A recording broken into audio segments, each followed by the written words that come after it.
florals for the females, woody notes for the males, but you know, elegant, everything has gourmand notes in it. Are any of you gens super excited for the autumn and fall weather? I know a lot of you guys have been saying that you're starting to rotate your fragrance collections and you're starting to bring out the warmer, spicier fragrances. I've literally just done a female version of this video and I thought I can't do, you know, another video on YouTube without talking about, you know, male leaning fragrances for the autumn and fall. So if you guys are intrigued and if you're not really too sure which fragrances to wear in the upcoming season, just keep watching and we'll just jump straight into it. So the first fragrance that I have is of course from Ormonde. As you guys know, I love the brand of Ormonde. I don't love every single fragrance, but there are a lot of fragrances that I think are absolutely wonderful, especially for you guys out there. And this one was actually launched this year, so it's a very new launch from the brand. There are other choices. I mean, you have Nawab of Oud, you have Ormonde Man, you have various other different ones which are really fantastic for the autumn, but I thought since this was a newer release, it'd be a bit of a shame not to feature it. So this is Vetiveria from Ormonde. Now, as you guys can probably tell from the name, this is a very heavy vetiver fragrance, although it kind of gives me a bit of a fougere type of vibe, and I've done a dedicated video for this fragrance, so if you guys want to watch it, I'll just pop it up here. And I actually made a comparison to one of their previous fragrances, which is called Zizan, which to this day is probably my favorite masculine fragrance from Ormonde, although as I said, they have some really beautiful ones as well. This is like a richer, more opulent version of Zizan, so you have some other added notes like the vetiver, lavender. You have a little bit of lime and pepper in the beginning, which is really beautiful. This is very masculine, by the way. It kind of gives me a little bit of a gin and tonic type of vibe, but a spicy G&T, if that even exists. It's really fresh. It's slightly green, but it's not grassy green, if you guys know what I mean. There's nothing worse than wearing a fragrance that literally smells like the forest, unless if you're into that, fantastic. But I think there always needs to be a little bit of a balance when it comes to greener notes, and this does it just super well. It has the lime, it has that really dry, very warm ambery vetiver note in the base. It also has some other spices in here. It's a really beautiful concoction, and what's great about this when it comes to the autumn and winter is you still have the freshness of the citruses and the spice in the top, but then you have the warmth and the fougere type of quality in the base. So if you guys have never tried it, definitely get a travel size first. I always recommend this, no matter how good the fragrance is. Guys, do not blind buy based on my suggestions. Please don't do it to yourself.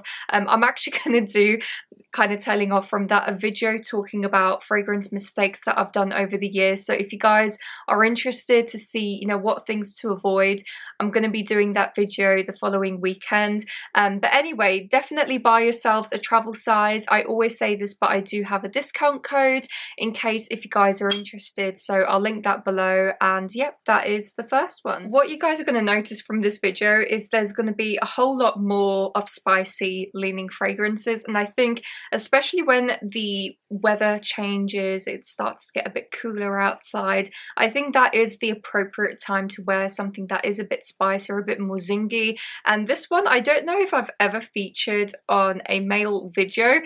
This is my favorite from the brand of Nihilo. I love a lot of their fragrances. I know there's a lot of them that are incredibly popular, like Brompton Immortals, Venom Kiss, Lust in Paradise. There's all different ones. This, however, is by far my favorite. So this is called Oud Vendome. I don't know if you guys can see that. I've worn a lot of this fragrance and it's probably you know, the best out of their range. And what I love about this is it's incredibly unisex leaning. So I wear it, but I've also smelt it on guys and I think it suits their skin equally as well. What you'll notice about me is I love ginger in fragrances. I don't know about you guys, but I just love the note of ginger. I think it just adds a whole different dimension to a perfume. It adds that zing, it adds that spiciness, but without it being like super overwhelming.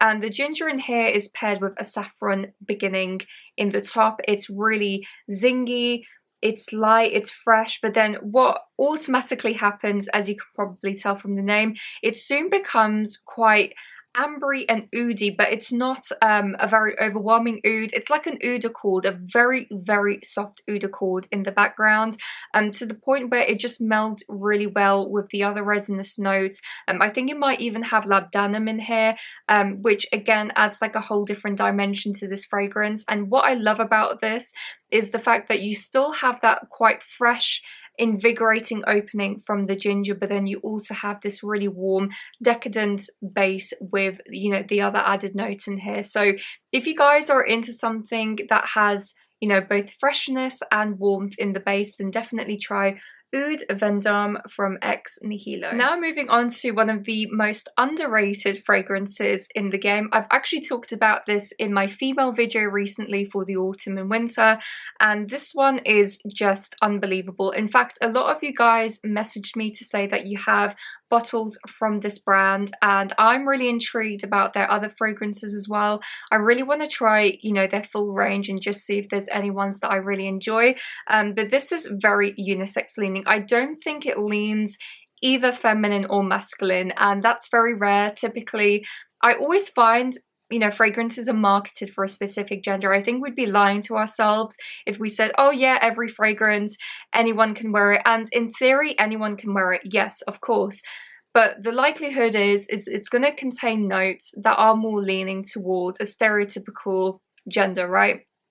Florals for the females, woody notes for the males. You know, there's always differences within fragrances, but what's really peculiar about this one, it has notes that kind of lean for both genders. I mean, it has a floral mid, it has a spicy woody background, it has gourmand notes in here as well, like honey. I believe it even has cacao. And what I love about this fragrance, and I've spoken about it before, but it's like a more gourmand version of Black Orchid from Tom Ford.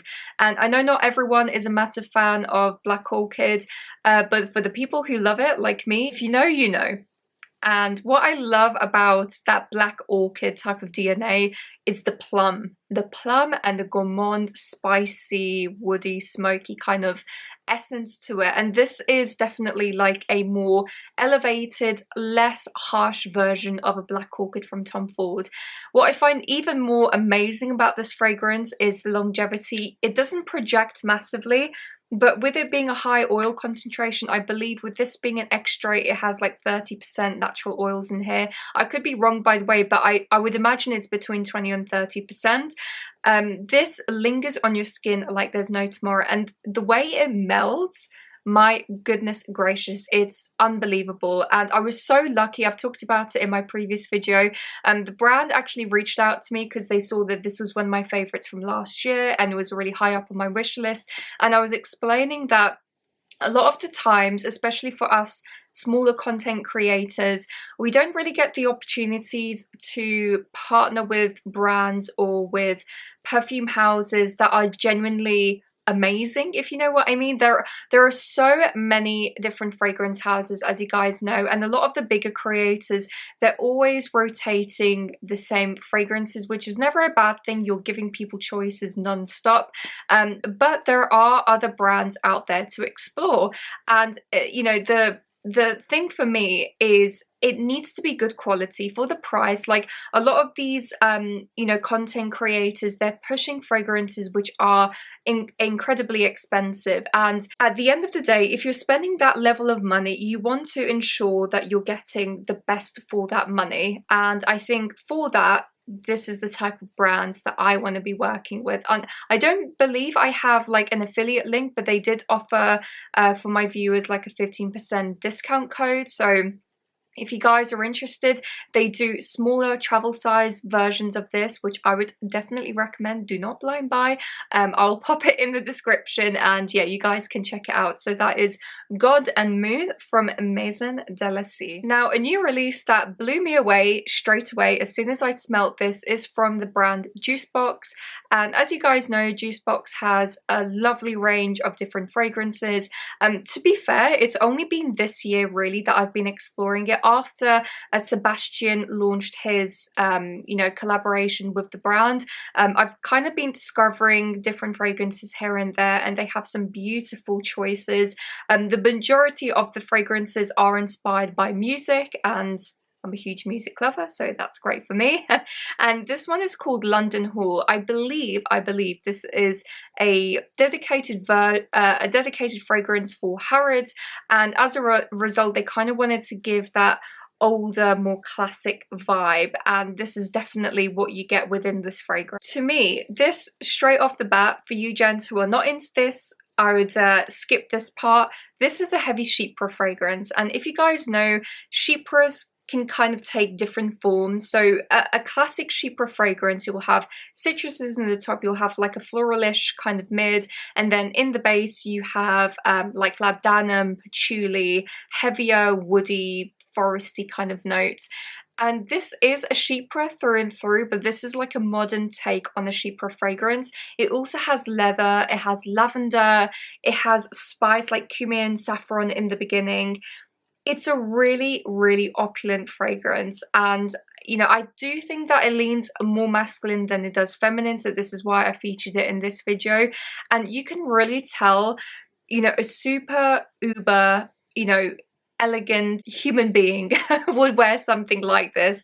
You know, there are not a lot of people that can maybe pull this fragrance off, and this is why I've kind of geared it more towards the autumn and winter, because it is a heavier fragrance with that leather, with the lavender, with the heavy floral notes, even with the saffron.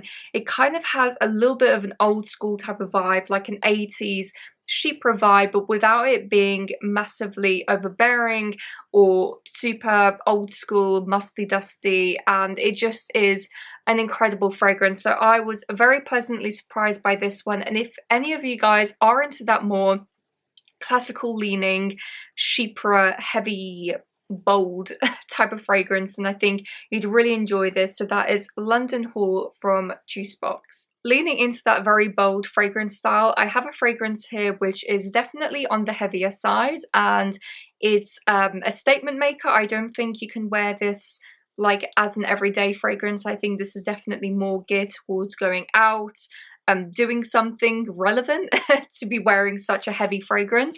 And this was actually sent to me by Dan, I think back last year, and since then, you know, I've kind of like played with it here or there. I did explain that this isn't really my partner's vibe. As you guys know, if you've watched me for a long time, he's more into his aquatic, marine, citrus fragrances. Even towards the winter, he still wears like super fresh fragrances, so this wasn't necessarily his taste, and unfortunately for me, it's a little bit too masculine, although I still think women can pull this off. So this is Arezzo from Naughton and Wilson, and I believe this is named after a specific Italian city, Italian town city, and this is definitely leaning into the more ambery, spicy, oody type of realm when it comes to fragrances. The gents who are into, for example, like a Tobacco Vanille from Tom Ford, who like a Tobacco Vanille but adds a little bit of oud and some creamy, spicier nuances in here, this is the fragrance for you. It's boozy, it's warm, it's a little bit old school as well, so leaning into that 80s ambery type of vibe.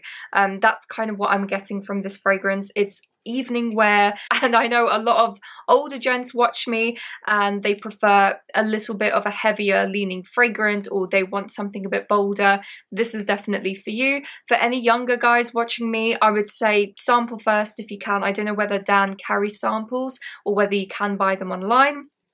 But as I said, if you are into the vibe of a Tobacco Vanille from Tom Ford, I believe it also has orris, plum, some other spices in here, some oud, but the oud isn't overwhelming. It's just like a very subtle, smoky oud in the background. This is one for you, gents. So from the brand Naughton and Wilson, we have Arezzo. Sticking with the boozy theme, I actually have a fragrance here which isn't too expensive, and you know, I've talked about it for many years. I don't actually wear it as often as I should, only because it's only when I really feel like wearing something like this. It's a boozy fragrance, and this is Anicke 5 from 8 and Bob.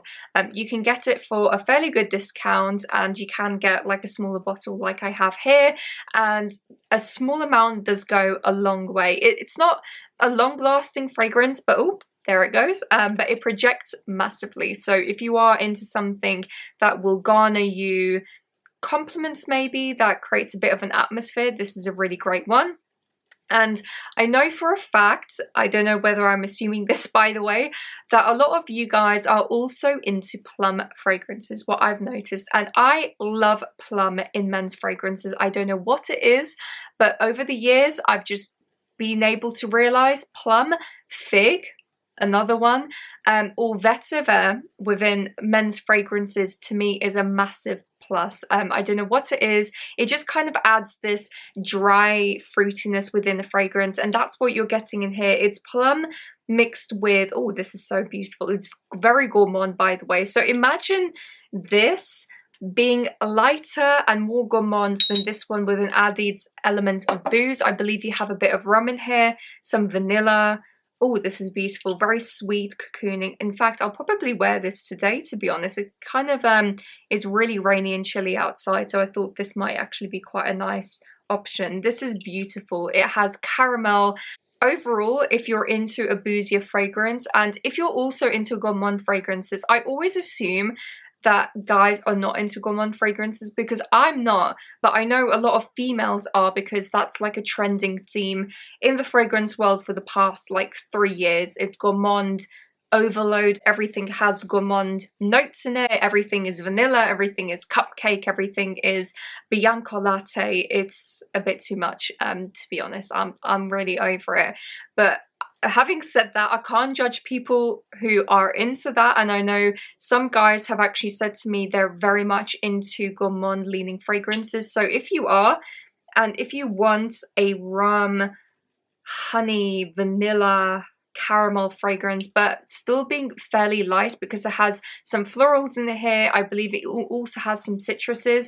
It's not to the point where it's as heavy as, say, for example, what we were saying earlier, like an Arezzo from Naughton and Wilson. This is more of an everyday autumn winter type of fragrance. So anyway, from the house of 8 and Bob, we have Anicke 5. Now moving on to a fragrance that no one ever talks about, and I think it's a massive shame, because for any people who are into complex fragrances, maybe that share different genres, different olfactive groups, this is a really fantastic one. And it's actually by a brand or a luxury watchmaker called Franck Muller. And I know a lot of you guys will know of this brand, and they're kind of famous for their really peculiar dials, like with the different numbers and things on the watch faces. They almost give like a bit of an Alice in Wonderland type of vibe, you know, with the slanted numbers.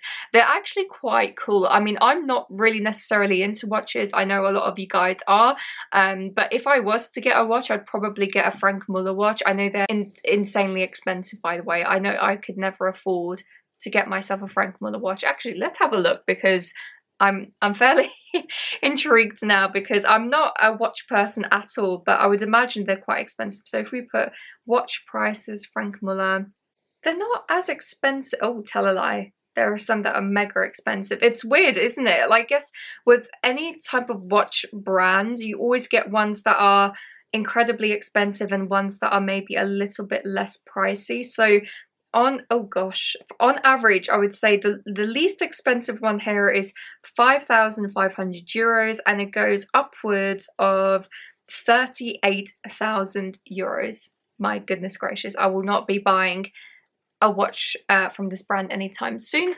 But anyway, very famous house, and they came out with a fragrance line, which is, I think, amazing. Now, just to pre-warn everyone, this is a little bit more classical, this is more mature, and this shares different olfactive groups. So this one is called Conquistador from Franck Muller, and this is, to me, a chypre fragrance mixed with fougere. So I'm just going to spray a little bit here to remind myself. This has a massive note of orris, and if you guys are not into orris, you will not enjoy this. It kind of gives a really creamy, powdery vibe to this fragrance. But then on top of this, you have lavender, you have juniper berries, and then towards the base, you have leather, amber, vanilla, some other strange notes like gingerbread. I mean, this is a really insane fragrance. Ultimately, to me, it's a very heavy orris fragrance with a bit of a fougere, barbershoppy, you know, from the sweeter notes type of vibe. But you also have a bit of a chypre element, you know, with the olibanum, with the patchouli-esque darker resinous notes towards the end. It's quite a bold fragrance, and for anyone who isn't, you know, going down that rabbit hole of fragrances, I don't think you'd enjoy this as like an everyday fragrance. However, if you want to be known for something, if you're going out somewhere specifically, and if you want something that no one else would wear, this is a fantastic choice. And as I said, it kind of has elements of all different types of olfactive groups, so it gives you the opportunity to be quite versatile. You almost have a chameleon-esque type of fragrance, and it changes a lot on your skin. Soon it becomes quite dark, quite musty, very, very old school. So if you're not into that, I would not recommend. But if you want something different and if you want something unique, definitely try Conquistador from Franck Muller. So guys, that is it for today's video. I hope that you enjoyed. If there are any autumn fall fragrances that you would recommend in the comments, please comment down below. It massively helps. And also, I forgot to mention, I think YouTube now has an element where you can hype the video so it can appear more on like the For You page. So I'd really appreciate for any regular watchers or people who are new to this channel, if you do enjoy the content, please hype up the video. God knows what that even means. I think there's obviously the like element, but there's now a hype button. If you can, that would be much appreciated. So I hope you guys have a lovely weekend, and I will catch you soon. Bye guys!